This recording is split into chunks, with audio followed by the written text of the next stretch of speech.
नमस्कार दोस्तों जैसा कि आप सब जानते हैं, भारत ने ईरान के चबहार पोर्ट में काफ़ी ज़्यादा इन्वेस्ट किया है। और जाहिर सी बात है, अचानक से अगर उसके ऊपर सैंक्शंस लग जाए और पिछले महीने ही अमेरिका ने सैंक्शंस लगा दिया था, तो भारत को काफ़ी बड़ी चिंता थी कि आखिरकार अफगानिस्तान में हम कैसे एंटर करेंगे, क्योंकि बीच में तो पाकिस्तान आ जाता है। चबहार पोर्ट डेवलप ही इसीलिए किया जा रहा था कि एक्सेस मिल सके अफगानिस्तान में, सेंट्रल एशिया में। लेकिन फाइनली अब जाकर जो एक बड़ी खबर आई है वो ये है कि यूएस ने सैंक्शंस वेवर दे दिया। आप देख सकते हो खबर, another US sanctions waiver for Iran port boosts India's Afghanistan plan. इसको थोड़ा सा हम डिटेल में समझेंगे कि क्यों ये इतना इंपॉर्टेंट है, हुआ क्या है, ये पूरा मामला क्या है, वो सब कुछ बताऊंगा। चलिए आगे बढ़ते हैं, लेकिन उससे पहले आप सबको बता दूं, आज आखिरी डेट है। अगर आप दिवाली एक्सटेंडेड सेल का फायदा उठाना चाहते हैं, सबसे ज्यादा डिस्काउंट आपको मिल जाएगा रात 12 बजे तक। यूज करिए कोड अंकित लाइव, चाहे आप कोई भी बैच लेना चाहते हो, 2027 हो, 28 हो। एंड कोई भी अगर आपको डाउट है, फोन नंबर दिया, आप इस पर कॉल कर सकते हैं, मेरी टीम आपको अच्छे से गाइड कर देगी। और सभी कोर्सेज को लिंक कमेंट सेक्शन में मिल जाएंगे। चलिए शुरुआत करते हैं। सबसे पहले देखते हैं कि एग्जैक्टली हुआ क्या है। देखिए, एक मेजर डिप्लोमेटिक और स्ट्रैटेजिक रिलीफ मिली है भारत को, क्योंकि ट्रंप ने यहां पर जो यूएस सैंक्शंस वेवर है, भारत को एक्सटेंड किया है for Iran Chabahar port for another 6 months. देखो, अभी के लिए तो बोला जा रहा है कि 6 महीने के लिए छूट मिली है भारत को, लेकिन ये आगे भी बढ़ेगा और बढ़ना ही पड़ेगा। ये भारत के लिए बहुत ज़्यादा इंपॉर्टेंट है और अमेरिका को भी ये बात पता है। और ये जो वेवर है, ये बेसिकली अमेरिका ने आईएफसीए के तहत किया है, Iran freedom and counter proliferation act के तहत भारत को कंटिन्यू करने के लिए दिया है operations development and investment in Chabahar port. देखो, चबहार पोर्ट आप सब जानते हैं काफ़ी स्ट्रैटेजिक लोकेशन पर है। ये गल्फ ऑफ ओमान हो गया, स्ट्रेट ऑफ हुर्मुज आप सब जानते हैं यहाँ पर है। तो ये अगर आप देखोगे तो ये ग्वादर पोर्ट के काफ़ी नज़दीक हो जाता है। तो यहाँ पर क्या है ना, ये जो वेवर है, इसकी वजह से भारत अपना जो प्रोजेक्ट है चबहार पोर्ट में, उसको कंटिन्यू कर पाएगा। जैसे कि पोर्ट का ऑपरेशन हो गया, इक्विपमेंट हो गया, डिप्लॉयमेंट हो गया, कार्गो हैंडलिंग हो गई, वो अनइंटरप्टेड तरीके से कर पाएगा। क्योंकि पिछले महीने यहाँ पर जिस तरह से सैंक्शंस लगा दिया गया था, भारत को काफ़ी चिंता थी कि कैसे हम अपना ऑपरेशन चबहार पोर्ट पर कर पाएंगे, और इतने सारा जो हमने इन्वेस्टमेंट किया है वो सब पानी में जा सकता है। तो ये जो एग्जेम्पशन है, ध्यान रखिएगा, इसकी वजह से भारत को सैंक्शंस फ्री एक्सेस मिल जाएगा 2026 के आप कह सकते हैं मार्च अप्रैल तक। एंड इसकी वजह से यहाँ पर जो डिसरप्शन आ सकता था वो नहीं आएगा। और ध्यान रखिएगा, भारत ने काफी स्ट्रांगली लॉबीड किया था, मतलब काफी ज्यादा अमेरिका को ये चीज कहा था कि देखिए, आप इसके ऊपर सैंक्शंस दीजिए, अदरवाइज हमारे लिए काफी प्रॉब्लम हो सकती है। अच्छा, यहां पर पहले तो क्वेश्चन ये आता है कि ये चबहार पोर्ट इतना इंपॉर्टेंट क्यों है भारत के लिए। सबसे बड़ी बात है इसकी strategic location and purpose. Chabahar port क्या है, जैसा मैंने आपको बताया, ये ईरान के सदर्न पार्ट में, जैसा कि आप देख सकते हो यहाँ पर। और क्या है कि ये गल्फ ऑफ ओमान की तरफ देखने को मिलता है, और ये भारत के लिए गेटवे है to Afghanistan and central Asia. मतलब इसके थ्रू हम अफगानिस्तान में जा सकते हैं, क्योंकि बीच में तो पाकिस्तान आ जाता है। तो अफगानिस्तान के अंदर अगर हमें एंटर करना है तो इसी के थ्रू हो सकता है, ये एक बड़ा रास्ता है। और सेंट्रल एशिया, मतलब अफगानिस्तान के थ्रू ऊपर भी अगर हमें जाना है, ऊपर सेंट्रल एशिया जो कंट्रीज हैं वहां पर भी हम जा सकते हैं। और इसके अलावा यहाँ पर इंपॉर्टेंट इसलिए भी है क्योंकि ये स्ट्रैटेजिक ऑल्टरनेटिव है पाकिस्तान के ग्वादर पोर्ट का।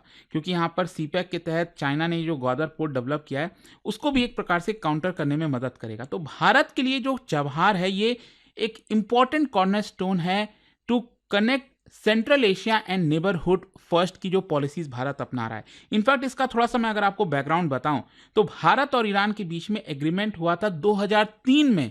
जी हाँ, भारत और ईरान के बीच में 2003 में एग्रीमेंट हुआ था। लेकिन क्योंकि ईरान के ऊपर लगातार सैंक्शंस लगे हुए थे अमेरिका के द्वारा, जिसकी वजह से भारत कोई भी प्रोग्रेस करना चाहता था तो इसमें काफ़ी ज़्यादा डिले होता था।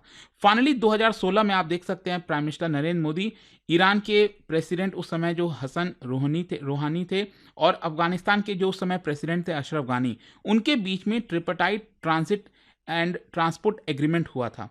और आपको याद होगा, प्राइम मिनिस्टर मोदी वहाँ पर गए भी थे, अफगानिस्तान भी गए थे, ईरान भी गए थे।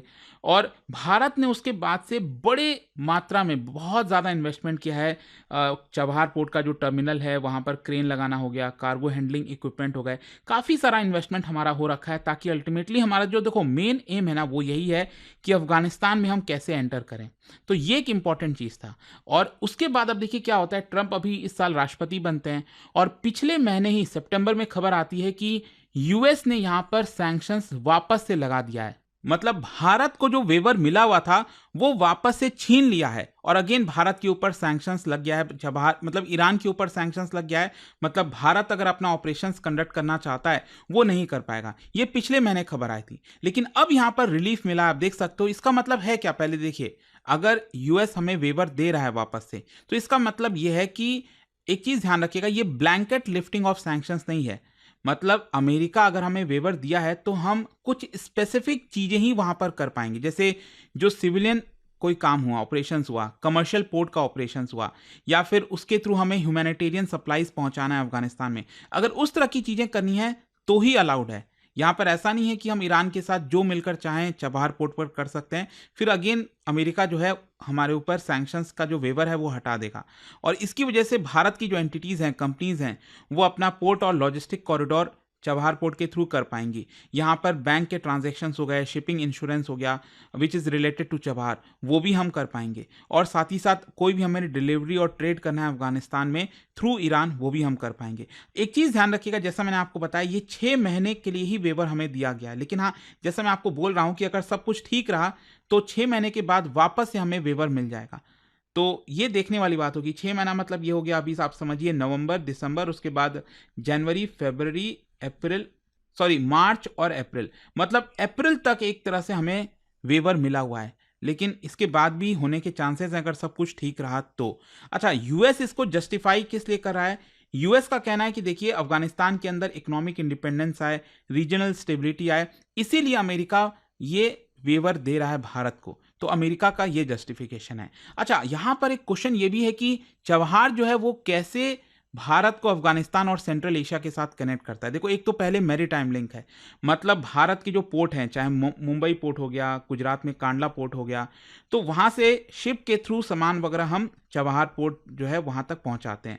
फिर उसके बाद अगर आप देखोगे तो यहाँ पर हाईवे और रेलवे का जो पूरा इंफ्रास्ट्रक्चर है वो बना हुआ है, बन भी रहा है उसमें काफ़ी कुछ। तो ये जाहिदान तक जाता है जो कि ईरान के अंदर है। फिर जाहिदान से जारांज यहाँ पर कनेक्टिविटी है। जारांज बेसिकली बॉर्डर पर है, जो अफगानिस्तान और ईरान का बॉर्डर है यहाँ पर। और फिर उसके बाद यहाँ पर जो हाईवे है वो भारत ने बनाया है। बेसिकली यहाँ से आप समझिए डेलाराम तक, जारान से डेलाराम तक, ये हाईवे हमने एक्चुअली 2009 में बनाया था, उसका काम स्टार्ट हुआ था। और डेलाराम तक जब आप जाते हो ना, तो वहाँ पर एक रिंग रोड जैसा बना हुआ है, मतलब अफगानिस्तान के ऑलमोस्ट सभी हिस्से को ये कवर करता है। चाहे वहाँ से हमें फिर कहीं भी जाना हो, अफगानिस्तान की कैपिटल काबुल जाना हो, हेरात जाना हो गया, कंदहार जाना है, तो वो सब हम यहाँ पर जा पाएंगे। और अल्टीमेटली इसके थ्रू ऊपर जो है, जो सेंट्रल एशियन कंट्रीज हैं, वहाँ पर भी जा पाएंगे। तो इसका सिग्निफिकेंस यही है कि इसकी वजह से हमें पाकिस्तान फ्री एक्सेस मिलता है अफगानिस्तान के अंदर। मतलब पाकिस्तान ये जो ब्लॉकेड लगा कर रखता है, उसके बजाय हम इधर के थ्रू आसानी से जा पाते हैं। इसकी वजह से trade, humanitarian add, reconstruction material, ये हमें अगर प्रोवाइड करना है अफगानिस्तान में, वो कर पाते हैं। और साथ ही साथ भारत की जो रीच है सेंट्रल एशिया और यूरेशिया में, वो भी काफ़ी मजबूत होती है। और आपने सुना होगा INCTC के बारे में, international north south transport corridor, वो भी इससे अलाइन होता है कि इसके थ्रू जो है हम international north south transport corridor उसको भी एक्सेस कर पाते हैं। अच्छा, इसका स्ट्रैटेजिक इंपॉर्टेंस क्या है, डिप्लोमेटिक इंपॉर्टेंस क्या है?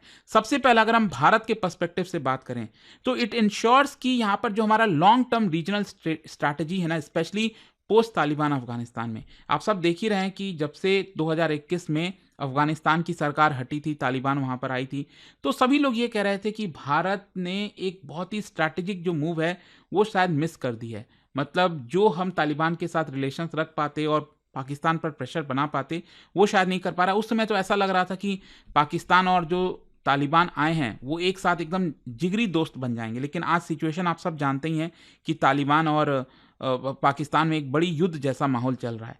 तो और इसी बीच खबर यह है कि जो तालिबान के मिनिस्टर हैं, फॉरेन मिनिस्टर मुताकी, वो भारत आए थे, भारत के साथ रिलेशंस काफ़ी अच्छे हो गए।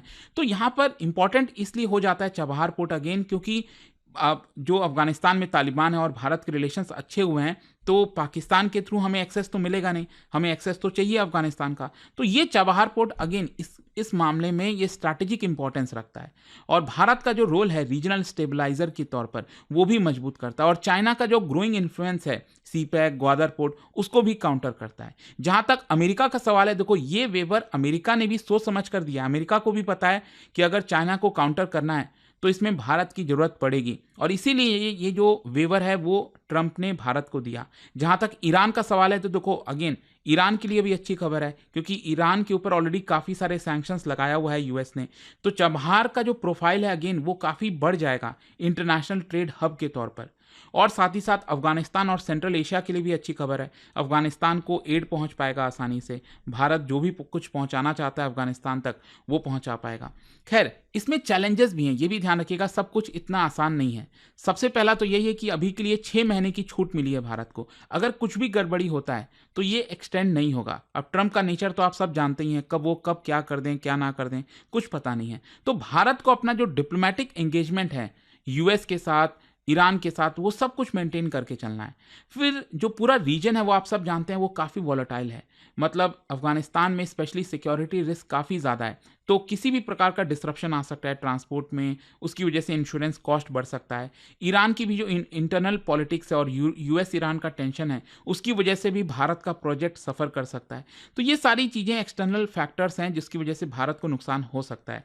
ऑपरेशनल हर्डल्स भी हैं, देखो भले ही यहाँ पर सैंक्शंस वेवर दिया गया है लेकिन दुनिया भर के जो बैंकिंग सिस्टम है, इंश्योरेंस सर्विसेज हैं, वो थोड़ा सा कॉशियस हैं, वो हमें इतना आसानी से सर्विसेज नहीं देंगे क्योंकि उनको हमेशा डर लगा रहेगा कि चबहार में बहुत ज़्यादा रिस्क है।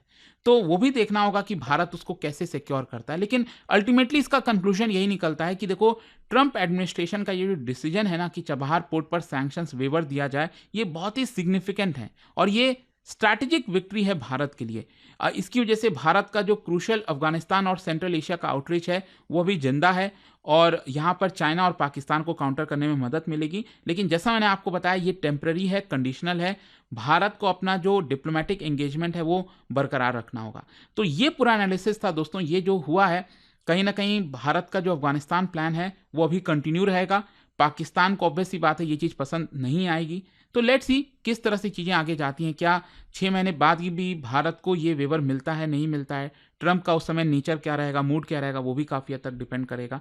जाने से पहले एक बहुत ही इंटरेस्टिंग क्वेश्चन, क्योंकि हम ईरान की बात करें, क्या बता सकते हो जो जैग्रोज माउंटेन है वो बेसिकली ईरान के कौन से पार्ट में आपको देखने को मिलता है, northern part, western part, eastern part या फिर सदर्न ईरान? इसका राइट आंसर आप सब जानते हैं, मेरे इंस्टाग्राम पर तो मिलेगा ही, वहां पर अगर आप नहीं हो कोई बात नहीं, टेलीग्राम से ले सकते हैं इसका सही उत्तर। और जैसा मैंने आपको बताया आज आखिरी डेट है दिवाली एक्सटेंडेड सेल का, अगर आप कोई भी बैच लेना चाहते हैं आपको बस यूज करना है ये कोड अंकित लाइव मैक्सिमम डिस्काउंट के लिए, या फिर ये फोन नंबर है आप इस पर कॉल करिए, मेरी टीम आपको अच्छे से गाइड कर देगी, लिंक कमेंट सेक्शन में दिया हुआ है।